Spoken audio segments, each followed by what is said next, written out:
Hey guys, how are you? Today's video is going to be a little bit different. I wanted to talk a little bit about my personal experience with cholesterol and statin medication. And I'm going to start right after this.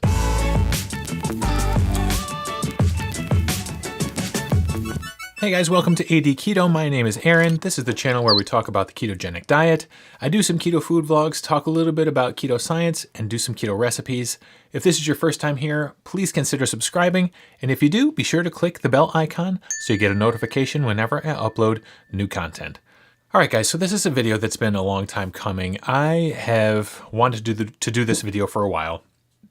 It's about cholesterol and my personal experience with cholesterol. Before I even get started, I want to make sure you guys understand that I am not a doctor. I'm not a medical professional of any kind. I'm not trying to give anyone any medical advice. This is simply my experience with the world of high cholesterol and statin medications. So I'm going to take you guys back a little while to about 2010 or so. I went for routine blood work. I, at this point, was at about age 35, 36, and my cholesterol came back as pretty high. It was around 300 total. And my doctor put me on atorvastatin medication, 20 milligrams. Atorvastatin is more commonly known as Lipitor. It's a very common cholesterol-lowering medication. And so I listened to my doctor and I went on this medication and I was on it for a while and my cholesterol numbers went down and my doctor was very happy. But I felt like garbage. My joints hurt and I had sort of a brain fog and I didn't even put two and two together. I didn't even think for a second that it was the atorvastatin that was giving me these side effects. I just chalked it up to me getting older and getting creakier, maybe getting a little bit more forgetful. But in doing a little bit of research, I found that these are very common side effects to statin medications in general. So I stayed on the medications just because my doctor told me to, and I was scared to go off them because I was afraid that if my cholesterol got too high, I would have a heart attack and die. So I began to exercise regularly, even while on the statin medications. I began to run 5K races, and I actually built up my endurance and to the point where I could run a marathon. I ran and finished the 2012 Mohawk Hudson Marathon. And in training for that marathon, I felt terrible. I would go out for a long training run on the weekends, come back and need a day to recover. My body just hurt so much.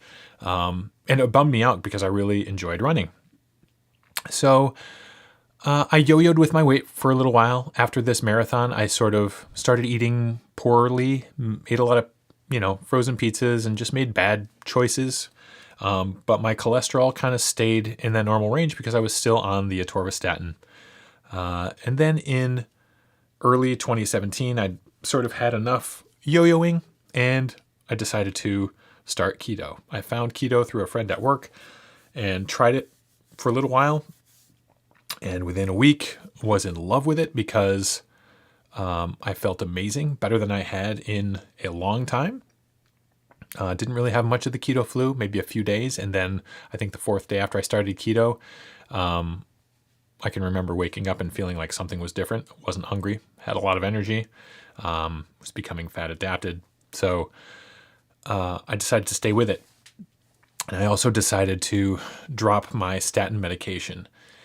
And I stopped taking my statins in January and got some baseline blood work done at the time. And then a few months later, when I went to see my doctor again, had my blood work done again, and my numbers were up, which I expected. I expected my cholesterol to go up, and he was worried and really didn't know what to do. I told him that I felt better than I had in years.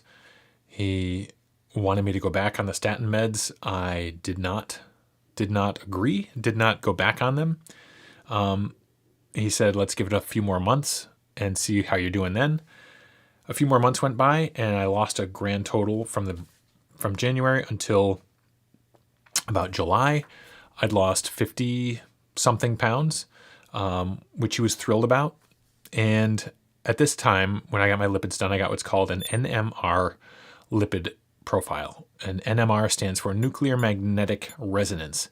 And what that does is, as opposed to a normal lipid panel, it measures not only your total cholesterol, but it actually breaks down your HDL, your LDL, the number of particles, the size of the particles, the consistency of the particles.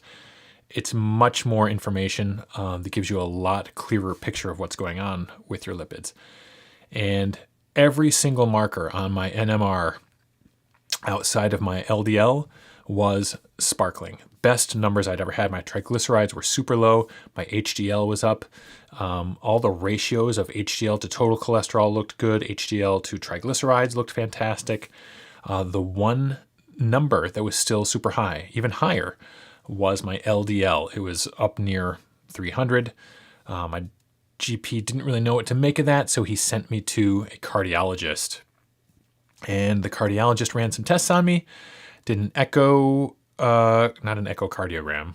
They basically listened to my heart to test for abnormalities. Everything was cool there. They put me on a treadmill stress test and had me run. I remember I had fasted all that day and told them I was fasted, and they didn't think I would last long. And I ended up going for like 25 minutes, and every 5 minutes they would increase the pace and incline of the thing. So I ran like an idiot on that thing for a while, did well on that. And then I went for the thing that I was very excited to go for. The third test that I went for at the cardiologist's office was called a calcium scoring test. And a calcium scoring test was the granddaddy test that I wanted done because it doesn't measure for markers that may or may not be indicative of cardiovascular disease like cholesterol. It actually measures actual heart disease in your arteries, in your heart. It measures the actual calcium. And the way that it's scored is that it starts at 0 and goes all the way up to 1,000. 0 being zero risk. There's zero calcium in your arteries and heart. 1,000 is, dear God, how are you still alive? So there's a pretty wide spectrum there. And my score came back as a 14. So I was hoping for 0, but 14 is still pretty good, all things considered. And I was very excited. But my cardiologist wanted to put me back on a statin, and I refused. So I stayed on keto and stayed off the statin meds, dropped another 10 pounds. So by the time November of 2017 rolled around, I had lost a grand total of 65 pounds. And I went back in and had some more blood work done, had an NMR profile done. Similar numbers came back, sparkling across the board, really, really fantastic numbers, except for that pesky LDL. And my GP referred me to a low carb doctor, something that I didn't even knew existed here in Albany, in the Albany area. But I went to see this guy today. He knew what keto was. He knew what low carb was. He knew what it meant to be fat adapted. I answered a lot of the questions he had with answers that I don't think he expected to hear, because I've been doing this for 11 months. I kind of have learned a lot of things and read up on some things and knew what I was doing. We had a good conversation about keto and low carb. However, his whole thing is using keto to transition people to a Mediterranean diet. He's had a lot of success getting people on Mediterranean diets, which is more less fat and more protein. And, he gave me the line that I was dreading, that I knew I would probably hear, is that, keto is great for when you're just starting out. But as far as maintaining, it's not really something that can get maintained long term. And I know this to be false. So we talked a little bit about my LDL and how, even though my calcium score was good, it wasn't 0. Even though all of my numbers looked good, except that LDL, and even though my weight is where it was when I was 21 years old, he suggested that I eat fewer marbly cuts of meat. He suggested that I lower my saturated fat. When I told him that I had butter in my coffee, he looked at me as if I had two heads. I've been doing a lot of reading about the lipid system. I've been watching a lot of videos about lipids and cholesterol. And I'll link this right up here, but there's a video by a guy named Dave Feldman, who's not a doctor, not a medical professional. He's an engineer, and he has come at his cholesterol, which is similar to mine. He's what you call a hyper responder to the keto diet. His LDL shot up when he started keto. And he's an engineer, and he came at the problem from an engineer's perspective and basically had blood work drawn every day for I think a month or 2 months, and tracked what he ate over that course of time and found some startling and amazing results, and basically concluded that the lipid system is so dynamic and changeable that to base anything on such a changeable system is crazy town. So I'll link it up here. Again, you should check out Dave Feldman. There's a couple presentations that just kind of blew my mind on YouTube. And so that's where I am these days. I am continuing keto. I'm in maintenance. I'm not going back on statins, despite the pressure from every medical professional in my life to go back on them. I'm not going on them, both for personal reasons, the reasons that I've said before, that I had some issues with them, some side effects, some achiness, some foggy headedness that I don't want to experience again, but also an institutional reason for not going back on them. Statins are now the number one drug in the history of drugs. The standards for putting someone on statins have become lower and lower and lower as time has gone by, and I feel like it's mostly about money. So while statins might be lowering my LDL number, I don't feel like that LDL number being lower benefits me in any significant way. So that's what been my experience with cholesterol and statins. I appreciate if you've listened to me ramble for this last 15 minutes or so. I know that this is not really the kind of video that I normally do, but I really wanted to talk about it. I feel pretty strongly about it, and that's where I am. So let me know if any of you guys have had similar experiences. I know that in general, cholesterol does go up when you start keto, kind of no matter what, just based on the fact that you're using fat for energy. Fat is being mobilized throughout your body. More cholesterol is going to show up in your blood regardless. But let me know. Let me know what your experience has been with this stuff.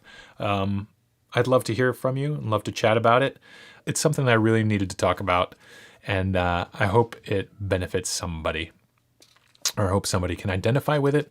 And that's going to wrap it up for this week. So I thank you for watching. Please consider subscribing if you haven't already. I hope you have a fantastic day, and I will see you next time.